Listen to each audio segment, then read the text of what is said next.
안녕하세요, 시청자 여러분들. 전일은 이재명 대표의 파기환송심 재판이 대선 이후로 연기된 소식이 전해지면서 이재명 관련주들이 대거 이렇게 강하게 수급이 들어오는 모습인데요. 오리엔트바이오나 웹캡시, 뭐 포바이포, 상지건설, 코나이 죄다 이재명 관련주입니다. 거의 절반 이상이. 이런 관련주들이 상한가를 강하게 치는 모습이었고요. 평홀딩스는 김문수 관련주죠. 근데 보면 지금 상한가 친 종목이 거의 대부분 잡주들이에요. 적자 투성이인 잡주들이다. 그래서 주의를 좀 요하는 부분이고요. 상승률 상위 뭐 종목들 상한가 굳이 치지 않더라도 죄다 뭐 이재명 관련주입니다. 상위 수는. 그래서 보면 뭐 서울옵션, 일성건설, 뭐 삼육물산, 동신건설, 플랜티넷, 어, 코콘, 이스타코, 뭐 죄다 뭐 이재명 관련주예요. 그 외에 뭐 보면 2차 전지 관련주도 보이죠. 대부 마그네틱 같은 나트륨 배터리 관련된 종목들. 장 초반은 굉장히 좀 강했는데 중반 이후에서 좀 강하게 하방 흐름이 나온 부분입니다. 보면 뭐 WCP도 그렇고요. 메가터치 같은 경우도 수급이 강하게 들어왔다가 이렇게 좀 밀리는 부분이죠. 하지만 앞전 고점 돌파는 분명히 나올 거다. 저는 이렇게 좀 보고 있기 때문에 그러니까 안 나올 것 같잖아요. WCP도 그렇고 뭐 A 프로도 그렇고 안 나올 것 같은데 나옵니다. 제가 봤을 때는 금일은 또 이렇게 전일 같은 경우는 거래량 없이 이렇게 좀 밀리는 모습을 볼 수가 있는데 뭐 한두 번 정도 민 다음에 뭐 앞전 고점 돌파가 나온다든지 아니면 뭐 금일이라도 나올 수 있는 거죠. 근데 결국은 나오기 때문에 좀 끌고 가셔야 되는 부분이에요. 제가 봤을 때는 나트륨 이온 배터리 같은 경우는 관련주 같은 경우는 좀 끌고 가셔라 이렇게 좀 말씀드릴 수 있겠고요. 그리고 음, 전일 같은 경우는 일자리 관련주 제가 강조드렸죠. 특히 대형 컴퍼니를 많이 강조를 드렸어요. 뭐 오픈롤이나 이즈코프나 원티드랩은 일단은 한계점이 있을 거다. 물론 이렇게 강하게 앞전고점 돌파 나오면서 이렇게 앞전고점 돌파 나오면서 강하게 양봉을 걸쳐놓고 그대로 밀었기 때문에 1차 하락, 2차 하락까지 나왔죠. 그런 다음에 지금 현재 121선의 지지를 받고 양봉 흐름이 달렸기 때문에 모양을 잡고 날릴 것으로 보여지긴 하는데 소화 과정을 좀 거쳐야 돼요. 옆으로 좀 기다가 갈 가능성이 크다. 저는 이렇게 보거든요. 대부분 그 일자리 관련주들 흐름을 보면 네네. 그래서 단기적인 반등 흐름은 나올 수 있어요. 단기적인 반등 흐름은 강하게 나올 수 있으나 제가 봤을 때는 대형 컴퍼니보다 좀 늘릴 가능성이 커요. 대형 컴퍼니는 둘 중에 하나입니다. 이 종목도 역시 내일 금일 강하게 장대한봉으로 61선을 21선이죠. 네, 21선을 이렇게 뚫어주는 모양이 나오면서 앞전 고점 돌파로 바로 나온다든지 아니면 이렇게 살짝 올리는 척 하다가 한 번 더 저점 이탈 된 다음에 옆으로 긴 다음에 수급 흐름이 나올 수가 있습니다. 근데 이래나 저래나 제가 봤을 때 일자리 관련주는 여야 공통 정책주기 때문에 강하게 수급이 들어온다고 봐요. 나중에는 지금 바로 들어오진 않는다 하더라도 물론 전일에는 얘가 대장주격으로 수급이 굉장히 강하게 들어왔다 이렇게 말씀드릴 수 있겠습니다. 그래서 매도하시는 시청자님도 계실 텐데요. 매도하셨으면 보지 마시고 다른 점 보시고 안 하셨다면 좀 끌고 가셔라 이렇게 좀 설명드리겠습니다. 그리고 토마토 시스템도 단기적인 관점으로 제가 말씀드렸는데 역시나 나쁘지 않았고요. 그냥 그린 파워도 이재명 관련주 내에서 좀 아쉽다. 이런 종목은 반등이 나와야지 정상이라고 말씀드렸는데 역시나 좀 강하게 나온 부분이고 오일선도 먹었다. 이렇게 좀 보시면 될 것 같습니다. 대형거래 실리고 뭐 이렇게 바로 밀렸는데 앞전 고점 돌파까지는 충분히 나올 수 있다. 이렇게 좀 보여지기 때문에 물론 저는 금양그린 파워보다는 SK 이터니스가 더 좋아 보이긴 하거든요. 수급이 덜 돌았다 하더라도 SK 이터니스가 앞전 고점 돌파 날 확률은 확실히 더 크다. 저는 이렇게 보고 있기 때문에 물론 수급이 금양 그린 파워보다는 덜 나왔지만 저는 SK 이터니스에 조금 더 높은 점수를 줍니다. 그다음에 항공 패키지, 폐플라스틱 관련주들 이렇게 단기적인 관점으로 보라고 말씀을 드렸어요. 그러면서 알려드린 부분이어서 이렇게 수급이 들어왔으면 단기적 관점으로 매도하시는 게 맞는 거죠. 적당히 매도하셔라. 왜냐면 강하게 나왔다고 한다면 코나이나 금일 상한가 친 코나이나 웹캡시처럼 상한가를 쳐야 되는데 바로 이렇게 수급이 강하게 들어오지 않았다는 거는 살짝 한번 수급 넣은 다음에 옆으로 긴 다음에 나올 가능성이 크다는 거거든요. 조금 기간 조정이 필요해 보여요. 만약에 기간 조정 필요 없이 그냥 반등이 나왔을 때 20% 이상 나왔다면 관점이 이제 앞전 고점 돌파 바로 나올 수도 있으니까 홀딩 관점이지만 이렇게 작게 나오는 경우는 차트 배열도 바로 나올 것 같진 않아요. 제가 봤을 때는 거래량을 봤을 땐 좋아 보여요. 그리고 원래 강하게 나와야지 정상인데 물론 금일까지는 강하게 추가 시세가 나올 수 있다. 다만 앞전 고점 돌파까지는 보지 마셔라. 그냥 적당히 매도하세요. 그게 좀 그런 전략이 좋아 보입니다. 제가 봤을 땐 그래요. 그래서 이렇게 좀 보시면 될 것 같고 물론 일자리 관련 좀 끌고 가셔도 됩니다. 뭐 얘도 마찬가지지만 뭐 만약에 난 조금 더 끌고 가고 싶어 하면 끌고 가셔도 상관없어요. 하방으로 강하게 빠질 자리는 보이지가 않아요. 옆으로 이렇게 기더라도 이렇게 옆으로 기더라도 물론 뭐 강하게 빠진 다음에 뭐 옆으로 기어서 간다든지 뭐 바로 옆으로 기어서 간다든지 뭐 이 차이죠. 결국은 상방으로 한 번 더 튄다는 거는 변화가 없는데 그래도 제가 봤을 때는 시간이 아깝잖아요. 그래서 다른 종목을 보시는 게 더 낫기 때문에 이렇게 좀 전략적으로 가시면 될 것 같고, 그다음 슈프리마 HQ, 슈프리마 HQ는 전이 이제 긴 밑꼬리 형태의 도정이 나왔기 때문에 금일 하루 더 보시고 만약에 반등 흐름이 강하게 나오지 않았다, 그럼 그냥 진짜 버리세요. 옆으로 좀 끄는 모습이 보인다, 그럼 그냥 매도하시고 다른 종목 보십시오. 그게 맞습니다. 원래대로라면 지난주에 이 수급이 들어왔어야 됐거든요. 이렇게 밑으로 내린 척하면서 밑꼬리 단 형태로 양보 한번 나오는 게 정상인데 나오질 않았다고요.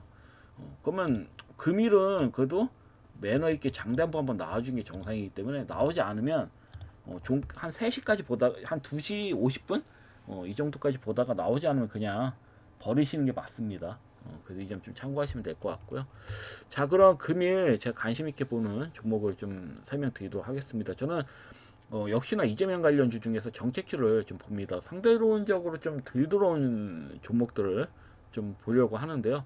물론 뭐 항고 패키지나 에코플라스틱도 어찌 보면은 이재명 관련주이긴 하는데 차트 베이스가 별로예요. 차트 배열이 솔직히 조금 매수하기에는 부담스러운 측면이 있다. 그래서 첫 번째 종목은 K웹툰 관련주예요. 이재명 대표가 이전에 한 달 전에 대구에 방문해가지고 K웹툰 세제 공약에 대해서 발표를 한 적이 있어요. 그래서 이때 A스토리부터 미스터블루, 대표적으로 미스터블루가 대장주였죠. 지금 지속적으로 상승이 나오고 있고, 근데 미스터블루는 단기 가열이에요. 금일까지 단기 가열이기 때문에 대장주 역할을 하지 못할 것 같아요. 물론 차트적인 수급은 아주 좋습니다. 거의 2배 이상 지금 제일 강하게 수급이 들어온 부분이고요. 그래서 이때 얘 말고 스튜디오 미러도 수급이 강하게 나왔고, 키스트도 수급이 나쁘지 않게 들어왔었죠. 그 다음에 와이렉, 이 정도가 이렇게 수급이 강하게 들어왔었다. 근데 저는 이 종목 중에서 지금 이 수많은 종목들 중에서 뭐 한 종목을 구라고 한다면 전 스튜디오 미르에 점수를 주고 싶어요. 왜냐면 스튜디오 미르가 차트가 이뻐요. 그리고 앞전 고점 돌파가 곧 나올 것 같거든요. 지금 수급 흐름상을 봤을 때는 21선, 어쩌면 21선 부근에 닿아져 있기 때문에 물론 다 좋아요. 스튜디오 미러뿐만 아니라 키스트도 좋고요. 모양 옆으로 잘 기어서 갔잖아요. 그러니까 한방 상방으로 나올 가능성이 커요. 키스트도 그렇고 와이랩도 그렇고. 그 다음에 아까 말씀드린 A스토리도 마찬가지고 다 차트는 좋아요. 한 방씩은 간다. 저 이렇게 좀 보고 있어요. 근데 그 중에서 만약에 뭐 한 종목을 고른다면 스튜디오 미르를 매수하셔라 이렇게 말씀드리겠습니다. 만약에 공략한다면.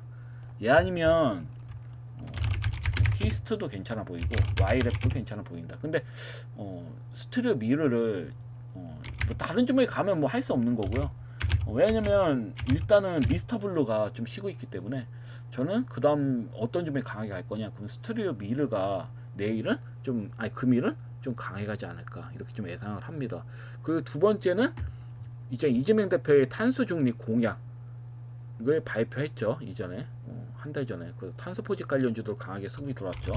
요즘 그린케미칼이 상한가를 쳤어요. 물론 앞전 고점 돌파가 나오지 않았습니다. 상한가 치고 고점 돌파가 안 나왔어요. 그래서 이 종목 같은 경우는 한 번 더 상한가 고점을 돌파할 가능성이 매우 크다. 이게 바로 시간상 제가 봤을 때는 차트 베이스는 솔직히 말해서 뭐 갭도 메꿨고요. 갭도 완전히 메꾼 상태잖아요. 어째 보면은. 그렇기 때문에 바로 나올 가능성도 크다고 보여지긴 해요. 근데 차트는 참 이상해요. 모양이 좀 별로긴 한데 일단 그 베이스로는 일단 상한가 돌파가 안 나왔으니까요. 나쁘진 않다라는 거죠. 그 에코바이오 같은 경우는 앞전 고점 돌파가 나왔기 때문에 또 다시 이쪽으로 간다라고 생각은 안 해요. 제일 가볍긴 한데 단기적인 반등은 나올 것 같긴 해요. 반등 정도 나올 수 있는데 뭐 캠트로스를 걷고 캠트로스도 마찬가지고 양봉을 이렇게 꽂고 그냥 밀었잖아요. 그 갭은 다 메꾼 상태고 그렇기 때문에 뭐 앞전 고점 돌파도 나올 수 있다 하지만 일단은 대장주는 그 당시의 대장주는 그린케미칼이었으니까요. 그 일단은 한 방은 강하게 나올 수 있다라는 건 변화 없습니다. 앞전 고점 돌파 나오지 않더라도 다만 전 탄소포집 관련주 중에서는 한택을 봐요. 신규 상장주인 한택을 좀 본다. 근데 한택이 한택 같은 경우에는 공모가가 1,800원이거든요. 근데 벌써 3배 정도 오른 상태야. 4배까지 올랐다가 이렇게 좀 미는 건데 공모가에 비해서 아직까지도 많이 상승이 나온 상황이어가지고 좀 부담이 되긴 하더라도 제가 판단했을 때는 차트 베이스에서는 좀 훌륭하거든요. 단기적인 반등이 나오기에는 그래도 한택이 매매하기에는 나쁘지 않아 보인다. 신규 상장주다 보니까. 그리고 당시에 4월 22일 날 그린케미칼이 상한가, 에코바이오가 상한가 쳤을 때 이 종목 10%밖에 상승이 나오지 않았습니다. 근데 이유를 간략하게 설명드리자면 21일 전날에 기간에서 1.6%가 보해수 물량이 풀렸어요. 한 17만 주 정도 풀렸거든요. 근데 이날에 13만 주 나왔고 다음날에 3만 주 정도 나왔을 거예요 아마. 맞나? 기간에서 보시면 13만 주, 4만 주가 아니에요. 정정이 16만, 16,000주 나왔네요. 다음날. 그 17만 주 중에서 일단 한 5만 주 정도, 15만 주 정도 나왔는데 이때 아마 제가 봤을 때는 부해수 물량이 풀리다 보니까 좀 부담이 되었던 것 같아요. 그래서 시세를 강하게 끌어올리지 못했다. 그렇게 좀 보여져요. 근데 그 다음 보해수 물량이 이제 6월 20일 날 5% 풀립니다. 근데 아직 기한이 많이 남았죠. 한 달 이상 남았기 때문에 이전까지는 이젠 6월 20일 이전까지는 지난번처럼 악성 물량이 나올림 만무하다 이렇게 좀 보여지기 때문에 물론 시총은 좀 신경 쓰입니다. 시총이 3,758억이에요. 에코바이오가 500억대고 그 다음에 그린케미칼이 1,700억대거든요. 그렇기 때문에 이제 시총이 상대론적으로는 좀 높기 때문에 부담이 되긴 하지만 그래도 신규 상장주라는 측면에서 그 다음에 소화 과정이 충분히 나왔다는 측면에서는 그래도 한택을 한번 공략은 해볼 만하다. 저 이렇게 말씀드릴 수 있겠어요. 그래서 탄소포집 관련주에서 지난번에는 제가 그린케미칼하고 에코바이오를 추천드렸지만 이번에는 한택을 추천드립니다. 왜냐면 강한 시세 없이 그냥 그대로 밀어버렸기 때문에 단기적인 반등 가능성은 매우 크다라고 보여지기 때문에 일단 한택을 좀 말씀드리고요. 그 다음에 에너지 고속도로 관련주 내에서도 저는 그 이번에 그 무료 회원들한테도 뭐 이렇게 말씀드렸지만 정회원들한테도 마찬가지로 바이오스마트를 금일 추천드리려고 했어요. 원래는 모양이 뭐 나쁘지가 않거든요. 소화전 잘 거쳤고 얘가 실질적으로는 대장주 역할을 했단 말이에요. 에너지 고속도로 내용 나오면서 얘가 대장주를 치고 올라왔단 말이에요. 시총도 적당하고. 근데 문제는 신용 비율이에요. 지금 신용 비율 이쪽 신용 비율 우측 맨 하단 우측에 보시면 7.24%입니다.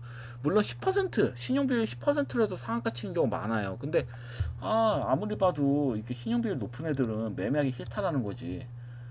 4% 유지했던 애가 갑자기 상한가에 치더니 5%, 6%, 7%까지 갔어요. 근데 괜히 매집한 것 같지는 않아요. 왜냐면 이거 지금 개인이 매도하고 있는데 신용이 올라가잖아요. 그 외인들이 지금 매수를 했다. 기관들이나 프로그램까지 이렇게 봤을 때는 창투사 애들이나 아니면 음, 이제 외인들이 이제 했다라는 건데, 보통 이런 경우는 세력들이 이제 신용을 썼다라는 게 되죠. 요즘 세력들도 신용 잘 써요. 은근슬쩍. 그래서 보면 수급적으로는 뭐 들어올 확률이 크다고 좀 보여지는데, 그래도 신용 비율이 좀 높은 종목은 매매하기 망설이긴 합니다. 그리고 굳이 얘 말고도 SK이터니스 아까 말씀드렸죠. SK이터니스도 에너지 고속도 관련주란 말이에요. 그래서 차라리 저는 안전빵으로 매매한다고 한다면 실적으로 수혜를 크게 받는 종목을 매매하는 게 낫다고 봐요. 그래서 SK이터니스를 여전히 추천드립니다. 이 종목은 제가 이때도 말씀드렸죠. 밀렸을 때 그냥 매수하세요. 이 종목 도중에 매수기에 많이 줬습니다. 장중에 마이너스권으로 좀 1시간 정도 있었을 거예요. 그 때문에 매수기에는 많이 줬기 때문에 이 종목은 여전히 강력하게 좀 추천드리는 부분이고요. 그 외에 UDM텍, 기존에 제가 추천드린 종목 있죠. UDM텍. UDM텍도 모양 좋아 보이고요. 만약에 매매한다면 차라리 바이오스마트보다는 신용 비율이 거의 없죠. 신용이 안 됩니다. 이 종목은. 그다음에 MI 큐브 솔루션. 이 두 종목을 매매하시라고 말씀드리고 싶어요. 에너지 고속도로 아예 그냥 테마를 매매하신다면, 저라면 바이오스마트도 매매를 할 수 있겠지만 신용 비율 큰 거는 좀 별로 좋게 보진 않아요. 그래서 UDM텍이나 MI 큐브 솔루션, 아니면 난 진짜 안전빵으로 확실하게 먹고 싶다면 SK 이터니스를 말씀드려요. 왜냐면 UDM텍이나 MI 큐브 솔루션 진짜 운빨이 좋으면 상한까지 칠 수는 있지만 SK 이터니스는 상한가까지는 아니거든요. 제가 봤을 때 천천히 올릴 가능성이 커요. 물론 뭐 장중에 20% 이상 수급이 들어올 수는 있지만 제대로 빌 받아서 올라가면 MI 큐브나 큐브 솔루션은 UDM텍이 더 강하게 올라갈 가능성이 크기 때문에 제가 이렇게 말씀드리는 거예요. 물론 못 가면 저는 SK 이터니스가 그래도 확실히 간다고 보기 때문에 불안함은 좀 덜하죠. SK 이터니스가 실질적으로 수혜를 받는 기업이니까. 그래서 이 점 이렇게 좀 말씀드립니다. 그래서 종합적으로 이제 정리를 해드리자면, K웹툰 관련주 중에서는 한 종목을 본다면 스튜디오 미르를 보시는 거고, 탄소 포집 관련주에서는 한택을 보시는 거고, 에너지 고속도로 관련주 내에서는 SK 이터니스를 좀 보셔라, 안전빵으로. 그 외에 UDM텍이나 MI 큐브 솔루션도 내려갈 자리는 없어요. 보시면 차트 베이스 보시면 바닥까지 다시 내려왔단 말이에요. 그러니까 하방 흐름이 뭐 추가적으로 하락이 나올 확률은 크지가 않다. 이재명 정책주 중에서는 좀 안전빵이에요. 에너지 고속도 관련된 종목들은. 그래서 이 점 좀 잘 참고하셔서 매매하시면 좋을 것 같습니다. 하여튼 금일 영상은 여기까지고요. 내일 또 뵙도록 하겠습니다. 감사합니다. 방송 마치겠습니다.